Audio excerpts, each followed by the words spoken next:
Hello everyone, welcome back to my channel.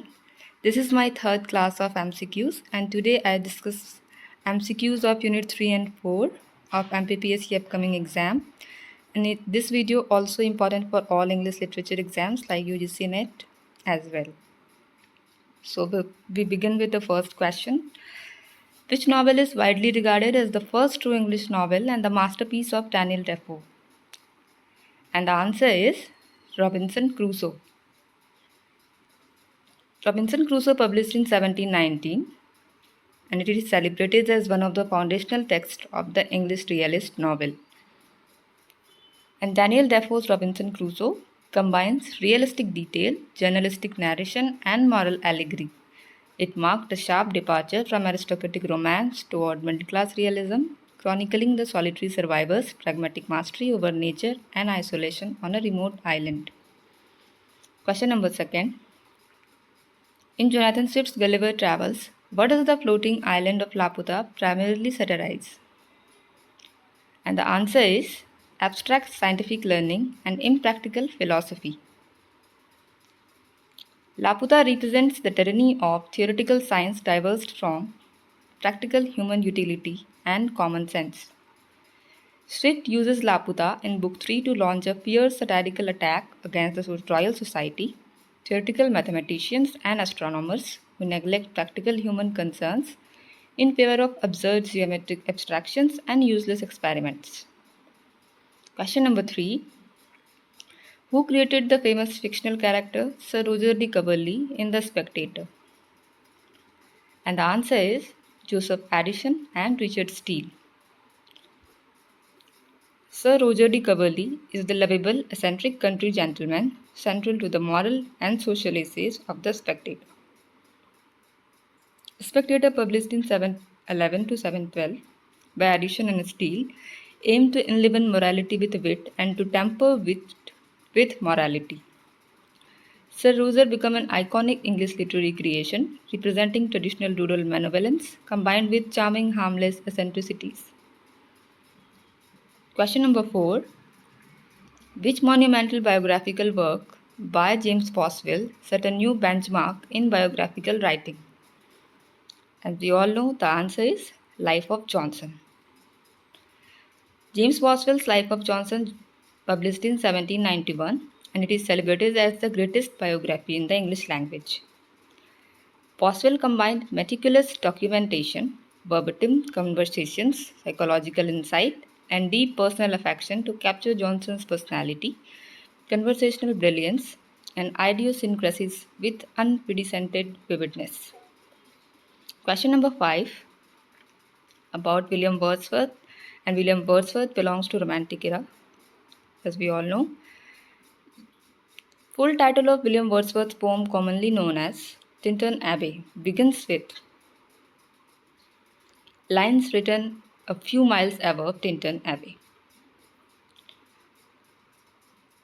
Lines written a few miles above Tintern Abbey on revisiting the banks of the Wye during a tour, July 13, 1798. The poem explores memory, nature's healing power, pantheistic philosophy, and the three stages of man's relationship with nature. First, animal sensory delight. Second, passionate youth. And third, nature philosophical calm. Question number 6. In Coleridge, The Rime of the Ancient Mariner, what crime does the mariner commit to curse his ship? And the answer is killing the albatross with a crossbow. The wanton shooting of the bird of good omen brings spiritual ruin and ghostly torment upon the crew. The albatross symbolizes divine grace and innocence in nature. Its slaughter represents the sacrilegious rapture of sympathy between man and God's creatures, leading to penance through suffering. He prayeth best who loved best all things both great and small. Question number 7. Which poem by John Keats ends with beauty is truth, truth beauty, that is all ye know on earth and all you need to know? As we all know, it is the famous line of Ode on a Grecian Urn. This enduring philosophical conclusions highlights the permanence of art over mortal transience. Inode on a Grecian urn, Keats contemplates the silent art of the urn while human passion and physical life fade. The immortalized art preserves aesthetic truth, suggesting that artistic beauty is the highest existential truth accessible to humanity. Question number 8. Shelley's lyric Ode to the West Wind invokes the wind as destroyer and preserver. What poetic meter is predominantly used? And the answer is terza rima. Shelley masterfully utilizes terza rima to mimic the sweeping forward motions of the autonomous wind. Terza rima's chains rhymes connect each stanza to the next, symbolizing continuous rebirth and cyclical energy. The wind scatters dead leaves pre-construction while burying seeds that will bloom in spring preservation, concluding with, if winter comes, can spring be far behind. It is the famous line. Question number 9. Henry Fielding defined his masterpiece, The History of Tom Jones, a Foundling, and it was published in 1749, as. And the answer is a comic epic in prose. Fielding consciously elevated the novel by applying classical epic structures to everyday English life and characters. Unlike Defoe's episodic memoirs, Fielding's Tom Jones features an intricately crafted plot, classical division into books, mock heroic battles, scenes, and omniscient narrator who guides moral evolution. Question number 10. What was the original working title of Jane Austen's Pride and Prejudice? And we all know. The answer is First Impressions. This novel, written between 1796 and 1797 as First Impressions, it was later extensively rewritten and published in 1813 as Pride and Prejudice. The original title emphasized quick, erroneous judgments made by Elizabeth Bennet regarding Mr. Darcy and Darcy regarding Elizabeth. The final title encapsulates the dual psychological and moral obstacles both protagonists must overcome. Question number 11. Under what pseudonym did Charles Lamb write his famous personal essays for the London magazine? And the answer is Elia. Lamb signed his intimate, nostalgic, and whimsical essays as Elia, creating the benchmark for the modern personal essay. Collected in Essays of Elia, published in 1823, Lamb's work blends melancholic personal history, antiquarian charm, and witty introspection into everyday human experience. And we all know the pseudonym of Charles Dickens is Bose.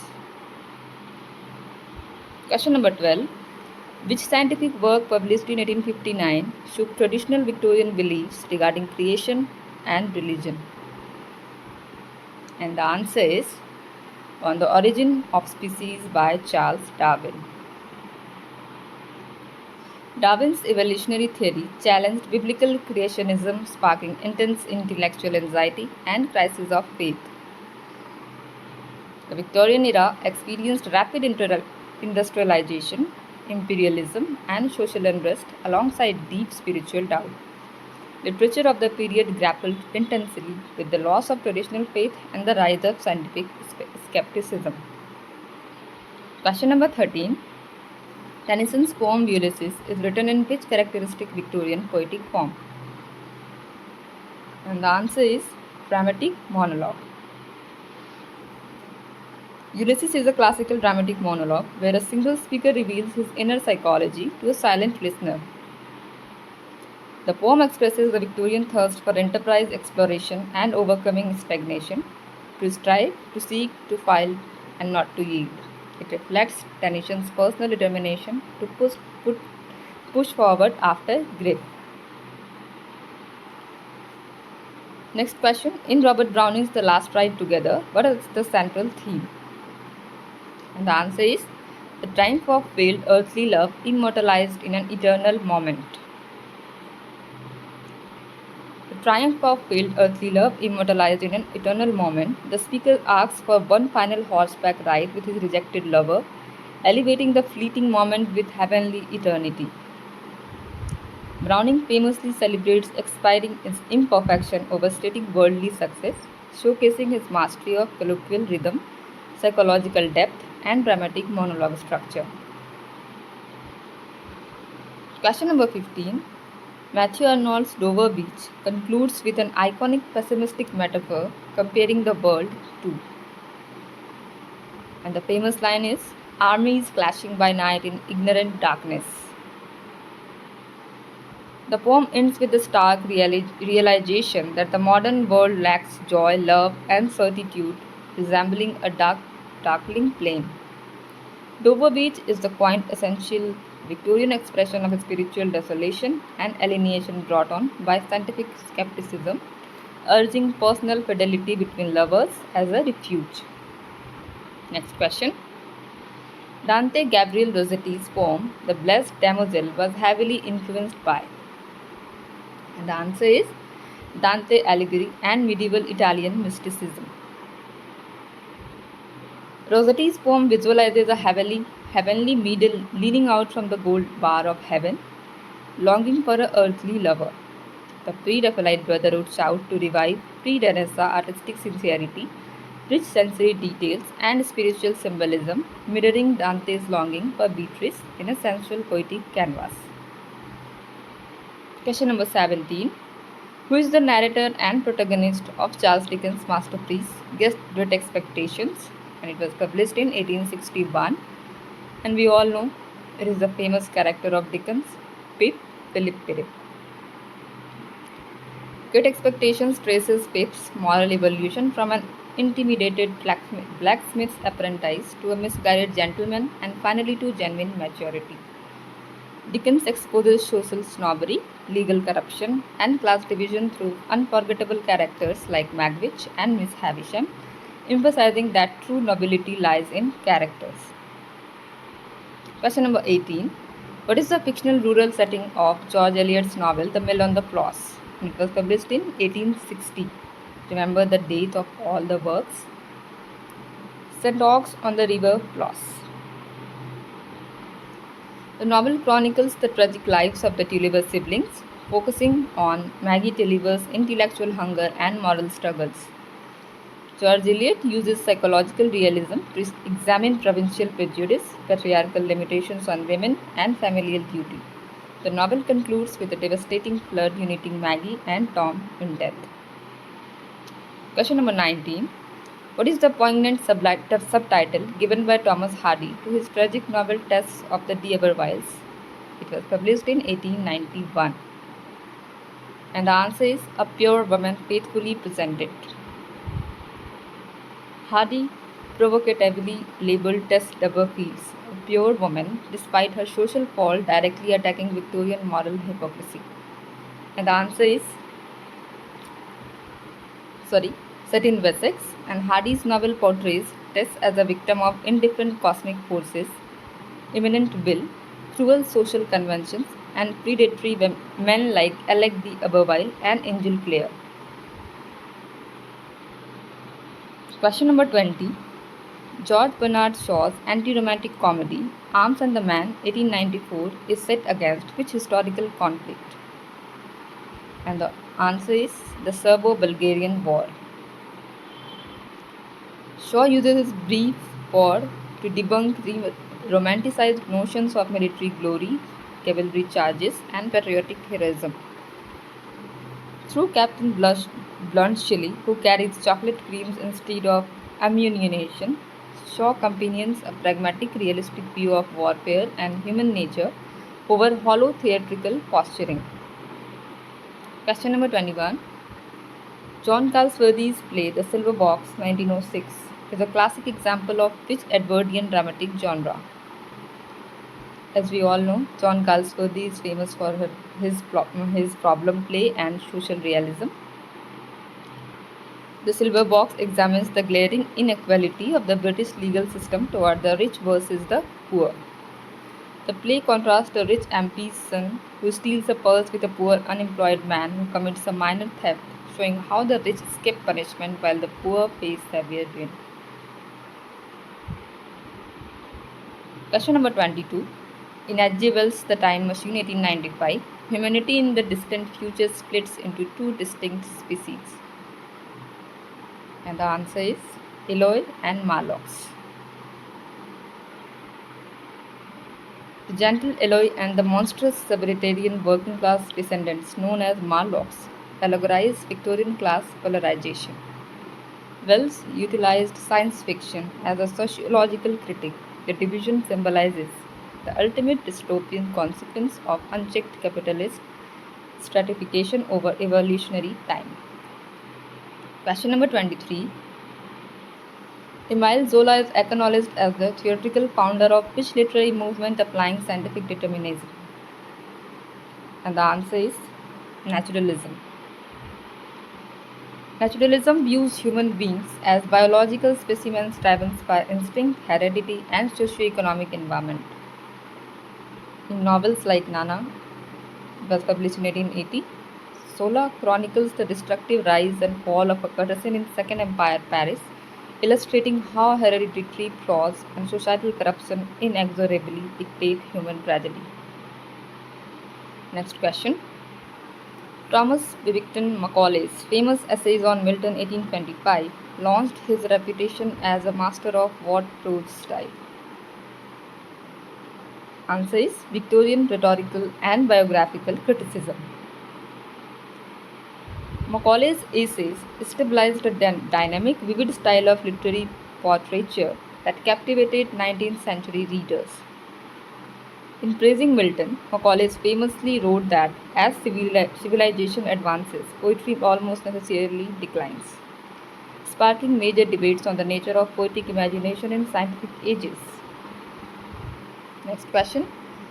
Daniel Defoe's novel Mole Flanders 1722 recounts the tumultuous life of a woman born in Newgate prison. What genre fits this work?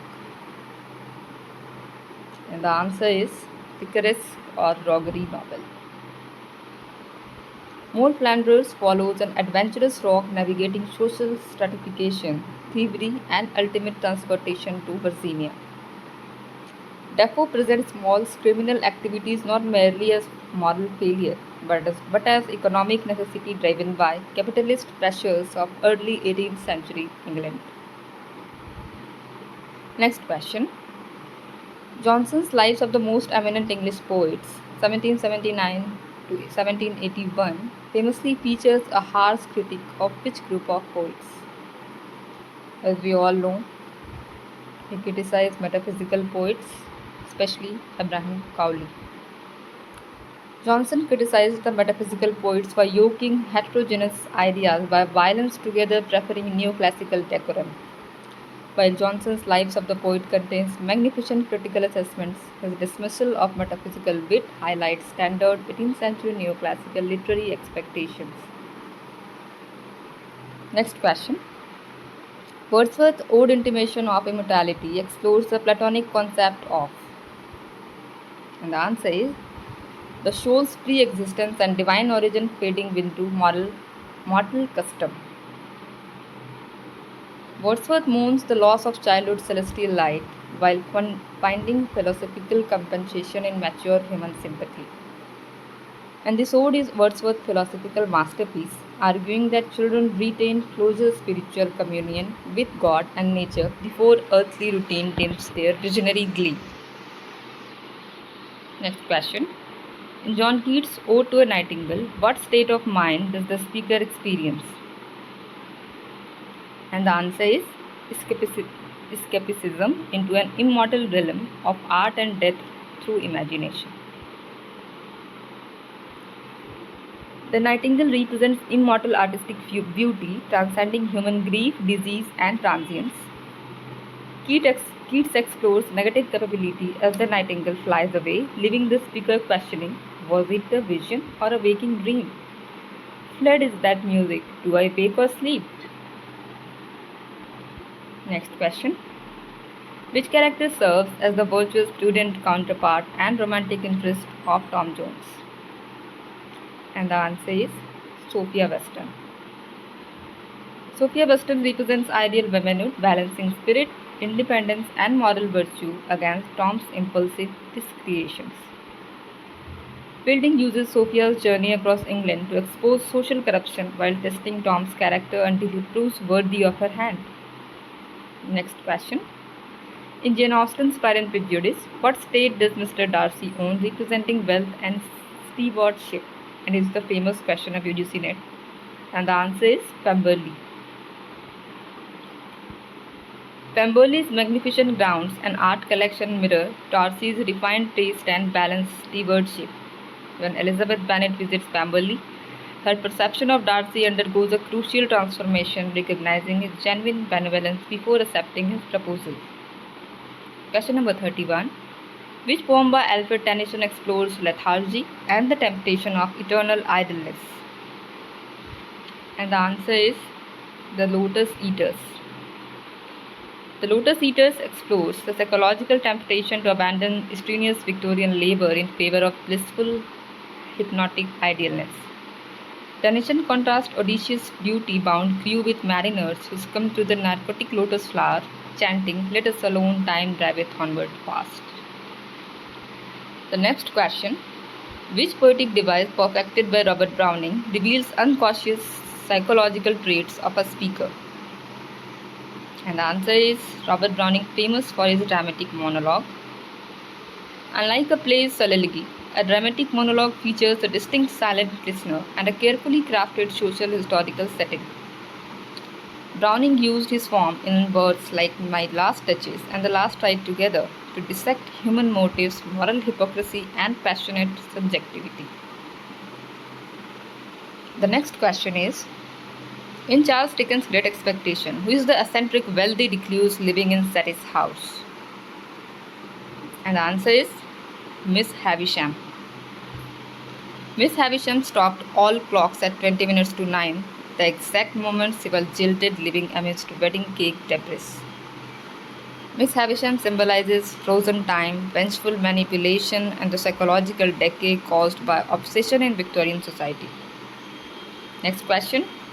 What is the tragic fate of Maggie and Tom Tulliver at the conclusion of the Mill on the Floss? And the answer is, you all know, they drown together in the flood waters of the river Floss. In a symbolic restoration of childhood unity, Maggie rescues Tom from the flooded mill, but their small boat is capsized. The tragic ending underscores Eliot's deterministic themes of inescapable family bonds and the overwhelming power of nature over human struggles. The next question is, at the conclusion of Thomas Hardy's test of the Devil Wiles, what is test executed? Where is test executed? As we all know, Winchester Prison.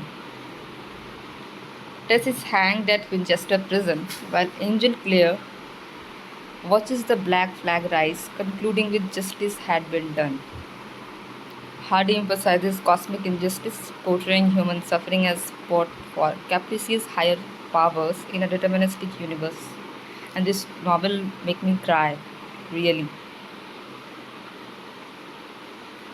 Who is the pragmatic Swiss soldier and chocolate cream soldier in Shaw's Arms and the Man? And the answer is Captain Bluntschli. Captain Bluntschli prefers carrying food rations over bullets, suffering romanticized military illusions.